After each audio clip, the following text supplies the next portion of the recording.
Good morning. So good to be with you. Before we get started, I want to announce that Tim and Rhonda Beekman have decided to place membership here, and we're so thankful for that. Let's give them a round of applause.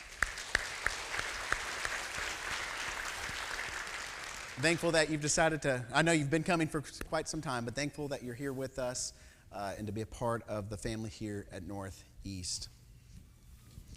I do not have the clicker. All right, rookie mistake on week number 4. Oh, there it is. Thankful for my wife. All right. So, April 15th. That's a day that's on all of our calendars, and you better not miss it, or you'll pay the price. And I should say, either way, you're going to pay the price, because that's tax day. We all know tax day, and nobody likes paying taxes. And you first begin to feel this tension as you're a high schooler in your first job, as you've been slaving away at the local food establishment or at the supermarket, and you get that check, and you see how the check is broken down, and you realize that 20% is missing because taxes have been paid. Nobody likes to pay taxes. And I think this is a universal thing. You think about what's universal to the human experience, and you think about love, hate, jealousy, and I think you could put a disdain for taxes in that list. It's just people don't like to pay taxes. And this isn't unique to our period, although our country was in part founded upon a disdain for taxes. But at the same time, we see it throughout all human history, and probably all over the world, that most people don't like to cut that part of their check and send it to the government. However, Jesus is actually pro-tax in the sense that he tells us you ought to pay your taxes. But as we look at taxes throughout time, we realize that the experience has not always been the same, in which we realize that there's some pros of taxes, is that we get nice roads and we have public education and things like those. But throughout time, not everybody has experienced the pros of that. And people have not liked taxes. As you think about in the first century, the experience of what it would have been for them. I want us to imagine today, on April 15th, you pay your taxes, and then the IRS agent, if he were to demand 20% more than what you've already paid, and then you found out they were going to put it in their own pocket, how would you feel? You would probably immediately go and hire an attorney and get ready to go to court over what has just taken place. But now I want you to imagine for a moment being in a time and in a place where legally that was not an option, and you just had to put up with it.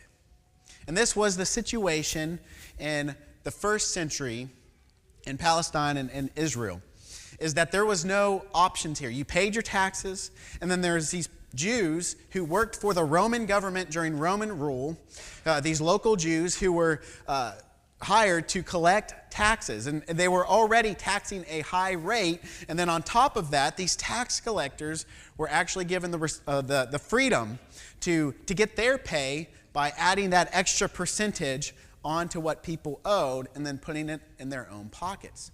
So needless to say, people did not like tax collectors. They didn't like them. They thought they were traitors. They thought they were greedy. They thought they were people who had backstabbed their nation and were unfaithful to God. In fact, a lot of people even saw them as unclean because of their association with the pagan Romans. And so they were on the low end of the social spectrum.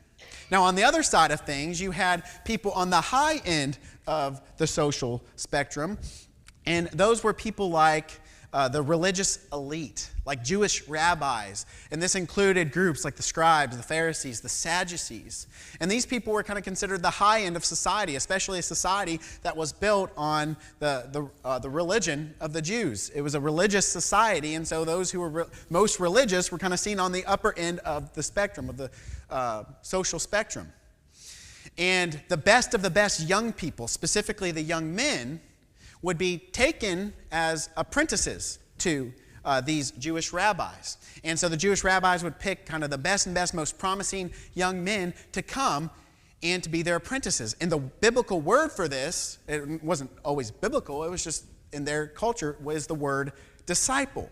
Is that these rabbis would take on these disciples and they would kind of follow them and they would be with them day and night and they would learn from these Jewish rabbis, and then they would joined the upper end of society as well as they gained that religious status. And then you have Jesus in the midst of all this. Jesus, who is this just carpenter, this regular carpenter. Yet, he begins, as we saw last week in our series, he begins to act like a rabbi, like a Jewish teacher, going around gathering in disciples. And as we looked at last week in the story where he calls for fishermen, right? People would be reading these stories and saying, really? The most young, promising leaders or these young, promising students he's calling himself are fishermen? And they might have been a local reader or an original reader of these stories, of these texts. And as people heard of the disciples of Jesus, they're probably thinking, 4 fishermen? How could he get any lower than that? And I think you know the answer, as we're going to look at this morning. And so we look at Matthew chapter 9, verses 9 and verse 13. Jesus is in Capernaum. And this was a small area, probably about 1,500 people. Now, I went to a small private Christian school, Freed-Hardeman University, that was actually smaller than that, but it was around that size. And at Freed-Hardeman, you could pretty much, you didn't know everybody intimately, but you still generally knew who people were, right? Although you can't know 1,000 people perfectly, like they're not your best friends, right? You know their face. You've seen them on campus. You've seen them around. It was a small campus, a small area with a small student body. And so you kind of knew people. And so we can probably imagine that this small town of Capernaum was one of those small towns we talk about where everybody knew everyone. We're coming from an area like that there in Arkansas. Enola was a town of like 300 people. Everybody knew everybody, and not only that, everybody was related to everybody, right? Just one of those towns. News traveled fast. And so Jesus comes into Capernaum, and we learn of this tax collector named Matthew. And Matthew would have been one of those people everybody probably knew. Here in verse 9, the first part of verse 9, it says, "And as Jesus went on from there, he saw a man named Matthew sitting at the tax collector's booth." Now, everyone probably would have known Matthew. And here's how I know that, is because everybody remembers the person who cheats them. As I think back to my professional intramural Freed-Hardeman softball days, I remember one particular game in which we were in the semifinals for the intramural tournament. And as we were about to tie the game, and if we were to score a run, we would tie and we would go into overtime. And all of our referees were student workers. They were just paid. It was just a side job for them. Well, the referee, the student worker, ended up, I believe, cheating us, calling someone out who even the other team claimed wasn't out so that he could end the game and go along with his night. Now, I've let this go. I'm not all that salty about it anymore. But we're going to move on so this doesn't turn into a personal therapy session. But I did not know the name of that referee before the game. But I still know his name today. And the reason is because we always remember the person who cheats us. And especially in a small town like this, I think we can probably say with confidence, people knew who Matthew was. And then Jesus does something radical in just a moment that we're going to talk about. But as we think about Matthew's situation, I want you to, again, think of the situation of the tax collector and what it would have been like to be a tax collector, is the fact that he is in this kind of public sphere where people probably knew who he was. A tax collector had a lot of wealth, and there's probably a lot of outward signs of wealth. And people would have known you as a tax collector just by that in general. But great wealth often, not always, but often comes at a great cost. And as we can imagine, the tax collectors felt that great cost. Because in becoming a tax collector, you were linking yourself to the Romans in a way that all the other Jews saw as irreligious and as impure. And you were marking yourself as a traitor, as a backstabber to your people. And so yes, the tax collectors, Matthew, probably had great wealth, but that came with a great cost. And as we said earlier, people considered them unclean. They weren't invited to the Thanksgiving table for dinner. That even their families likely would have shunned them because of the choices they had made. And it's in this context that Jesus does something radical, is that Jesus gives him an invitation. There in the second part of verse 9. He says, "Follow me," he told him. And as we consider that, you have to imagine all the reactions that are going around. We're going to get to Matthew's reaction as Jesus comes to him. And again, we don't have anything that's said explicitly about Matthew and Jesus' history and their background, but it's likely that they had some type of interaction. One, it's a small town Jesus has been passing through. Those tax collectors' office sometimes served as customs office, so Jesus would have passed through, probably paid him, and his disciples as fishermen probably had paid the tax collector a time or two. And so there's got to be some kind of familiarity there, and it's likely that they would have known who he was based on Jesus' gaining following, and based on the fact this was a small town, and based on the fact that Matthew has a seemingly quick response, as we'll see here just in a moment. But as we think about how people would have reacted to that, we have to ask, how would the other tax collectors in the office have reacted to that? They probably looked at Matthew and think like, who is this guy? Do we need to call security? Get him out of here. And then you think about his disciples. What do you think his disciples were thinking at this point? We can only speculate because we're not told. But you have to be wondering, these fishermen who've probably paid tax to Matthew themselves, they have to be wondering, Jesus, okay, I know you called us, and I know we're not exactly the up-and-coming young people that you would want to be your disciples, but really, Matthew, the tax collector, the betrayers of Israel, the people who have backstabbed their people, we're already impoverished by the Romans, but now we're even in this crippling poverty because of these tax collectors. Really, Matthew, you see something in him? You see something in the tax collector? And what we can take away, because when we read the story, we feel that tension that Jesus would call these tax collectors. And as we think about how we react to others coming to Christ, what we realize and how we treat others is that the grace of God always outpaces us.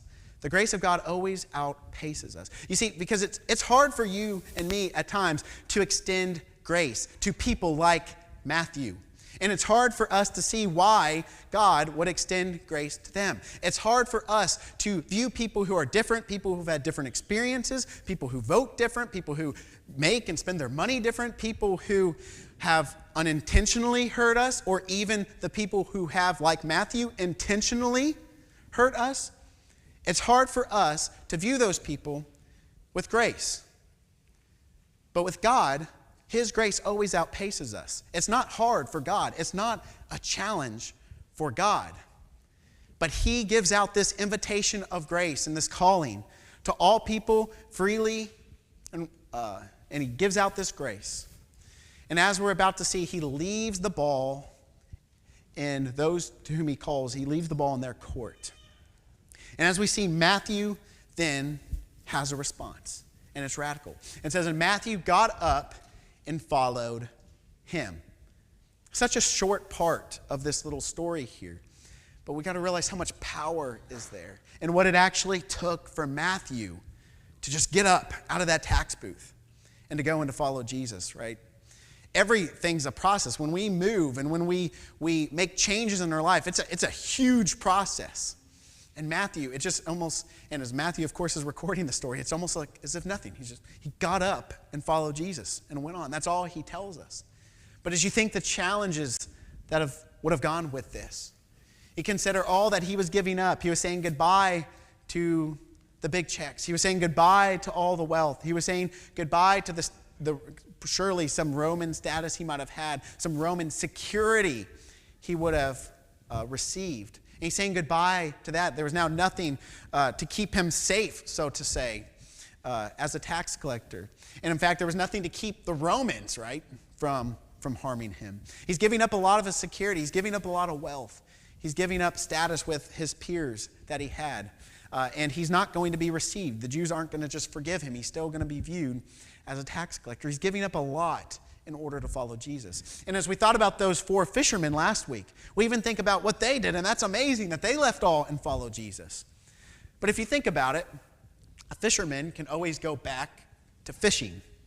They can go back and they can buy a new net, buy a new boat, Probably be a process, but they can go back to their trade. If this new thing with this Jewish rabbi doesn't quite work out, they can go back to it. But with a tax collector, that was off the table.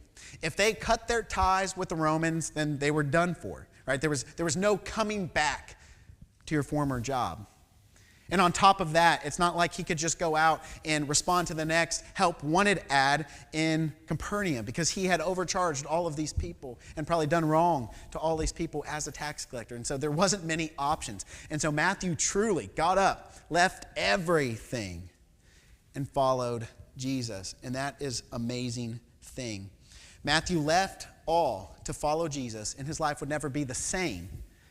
However, that does not mean that everybody else stopped looking at him the same.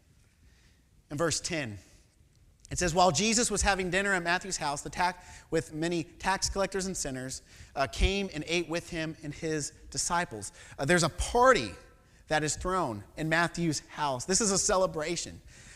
Matthew doesn't, even some of the tensions that we just talked about, at least as Matthew records the story, he doesn't even focus on some of those tensions. He doesn't focus on those challenges. Instead, he takes time to celebrate. He sees this as a wonderful thing. He's left it all. He's not thinking of what have I given up, but he's thinking, man, what am I going forward to? And he's celebrating with Jesus' disciples and these peers that I think the implication is that he is also trying to bring to be influenced by Jesus. Now, for Jesus to sit down with these tax collectors and sinners, as this kind of umbrella term for those whom were looked down upon for how they lived by the people of Israel. For Jesus to sit down with them was a big deal.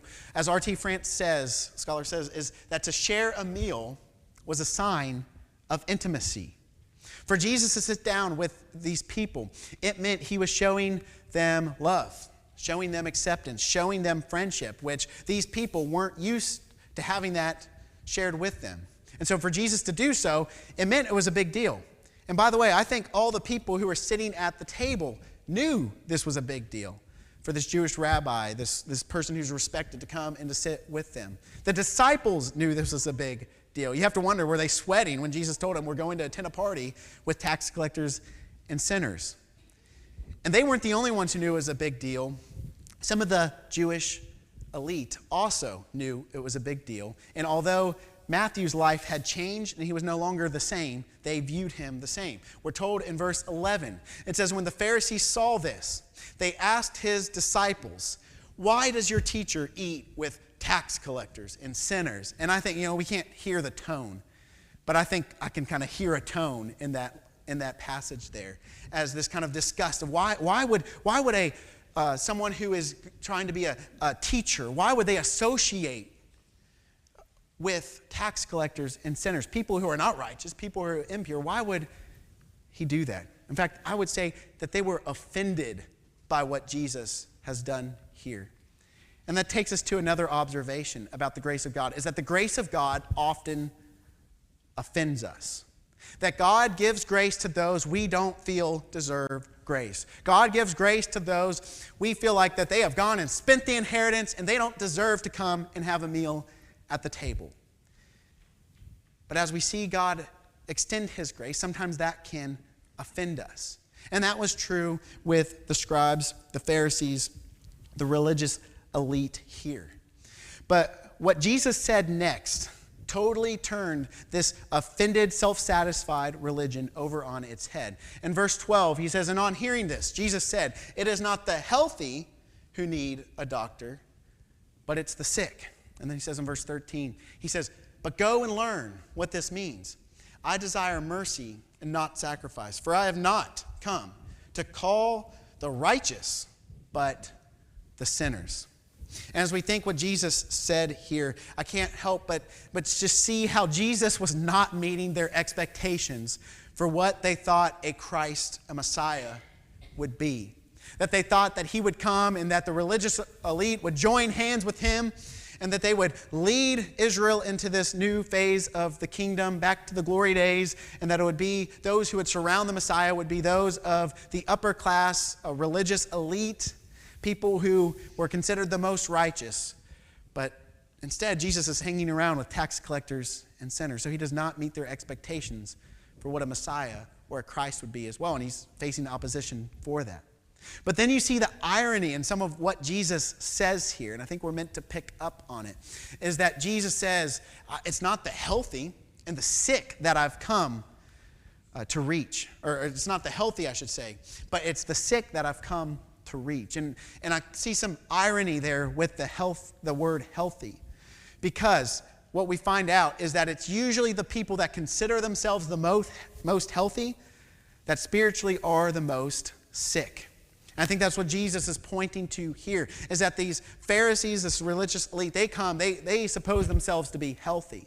And the irony we walk away with the story is that they're actually the ones who are the most sick. And then also what he says here is that have come to call the righteous but the sinners. The Pharisees were standing there as the righteous, saying, Jesus, you should be having supper with people like us who are righteous, but instead you're with those who are sinners, people who are impure. And again, those who suppose themselves to be the most righteous are actually living probably in the most sin, is what Jesus, I believe, points here. But he says, go and learn. And this was a common saying among rabbis that basically meant, I want you to go and reflect, go meditate on what he's about to say. And kind of in our terms, he'd say, go and chew on this for a while. And he says, he quotes from Hosea 6, verse 6. He says, I desire mercy and not sacrifice. And that's a challenging thing for us to wrap our mind around there. And what could Jesus possibly mean by quoting that here? And is Jesus saying that obedience doesn't matter, that he doesn't call us to do good works in his name? That's not at all, I believe, what Jesus is talking about at all. Instead, he's talking about priorities. We know Jesus values obedience. If you look at his other teachings, he emphasizes it all over the place, is that God does expect something from us when he calls us. Right? You can look through the Sermon on the Mount, that God has following Jesus comes with some high expectations. But we don't do it by our own power. But nevertheless, what I think Jesus is emphasizing here is that he's trying to call their lack of priorities into light, is that the Pharisees had promoted their regulations, their opinions to the level of law, and that they were imposing that on all people and judging others, even though they themselves, the Pharisees, were not keeping the law as they made people to believe. And so as R.T. France says here, I want to read you this quote. He says, the difference between Jesus and the Pharisees lies in their conception of priorities in the will of God. For the Pharisees, the first priority is obedience to regulations. And again, not the law, but the regulations of the law that they had created themselves. And for Jesus, a mission to the people. That Jesus had prioritized people over law, people over regulations. And I can't help but think, as Jesus gives this rebuke to these religious leaders, these people who all would have viewed as the authorities, Jesus gives this rebuke. How comforting that must have been to Matthew. If you look at the different Gospels accounts, Matthew's account is actually a little bit longer than Mark and Luke's. And I can't help but wonder, is because this made such an impact on him as Jesus was defending him, and Jesus' calling of him and association with him was defending that to these Jewish leaders. So as we look at this story as a whole, I see this story as really two groups of people who are bound by two different types of chains. And as we think about the tax collectors, and we think about them, what they were bound to, their chains were kind of these exposed chains. In other words, what I mean by that is there was no hiding their sin from other people. There was no hiding what was wrong in their life from other people. It was exposed. Right? There were people who were publicly betraying their people, and people knew it. They were publicly committing injustices against those who were poor, and everybody knew it. There was no hiding it. You couldn't pretend like it wasn't there. It was there. You could see these exposed chains in the clothes that they were wearing. You could see the exposed chains in the food that they ate. You could see the exposed chains in the homes that they lived, that they paid for off the backs of the poor. So there was no hiding it. But what Matthew does is he lays those chains down at the feet of Jesus. That was really loud. And he gives it over to him. And what we also learn about the grace of God here is that this tax collector who had exposed chains, who laid it down at the feet of Jesus. We learn about the grace of God, that the grace of God sets us free. Yes, it often outpaces us, it offends us, but it also sets us free. But then you have people with hidden chains. And these are people who are bound to chains, but you don't see them. They do their best in religious clothing and religious actions to hide the chains, so you don't see the chains. So they pretend like everything is good, everything is great, everything is perfect in their life. They pretend as if they're righteous, even though they have struggles, right? They don't allow people to see those things, and they act like they are set free when all other people are bound to sin. But in reality, their self-righteous chains are just hidden, and we don't see them. Now, just because they're hidden chains, that doesn't make them weigh any less. And in all likeliness, they were even more bound to these chains than those who had the exposed chains. You see, the only difference between these two groups, those with exposed chains and hidden chains, or at least these two groups, the tax collectors and the Pharisees in this story, the only difference between those is just their perspective. And so not only do we see two types of chains, but we also see really two types of sinners. And the first group, Matthew, represents sinners that can see. In other words, yes, Matthew, he didn't try to make excuses. He didn't try to say, yeah, what I was doing wasn't all that bad. It was just part of the system I was placed in, right? It wasn't all that big a deal. It was passed down to me. Maybe Matthew had even made kind of this split decision as a young person trying to gain prominence in life and to get ahead in life. Maybe he was put in a bad situation and needed to make money. Well, we don't know, right? But for whatever reason, he made the choices that he did, and he doesn't try to defend it. But he was able to see himself for what he was. And he laid those chains down at the feet of Jesus. But then you have sinners that are blind. And this is the scribes and the Pharisees. Is that they are unable to see their actual state of being. They're unable to see themselves for what they actually are. As although they condemn these sinners and tax collectors because of their chains, because of their sins, they're unable to see what's going on in their own heart. But Jesus is able to see it. And Jesus confronts them. And as we move from the story, we see people with exposed chains, we see people with hidden chains, we see sinners that can see, we see sinners that are blind. And I think about my own chains. And I think about the things that I have been bound to. And I have to admit to you, I probably relate most with the religious elite, with the Pharisees. Is that I spent my life and in the community that I grew up in, for the most part, kind of having my nose up to people I would consider the tax collectors and the sinners. Because if you looked at my life at the time, you probably wouldn't see too many exposed chains, right? You wouldn't see all of the things that would classify you as a tax collector or a sinner. But inwardly, I had hidden chains. I had things that people didn't see, temptations, struggles, things, matters of the heart that other people wouldn't have seen. And I was snubbing my nose at others who had those exposed chains, living in a form of legalism. Yet I was not set free from those chains simply because I pretended like they weren't there. I continued to struggle with chains of selfishness, chains of lust, chains of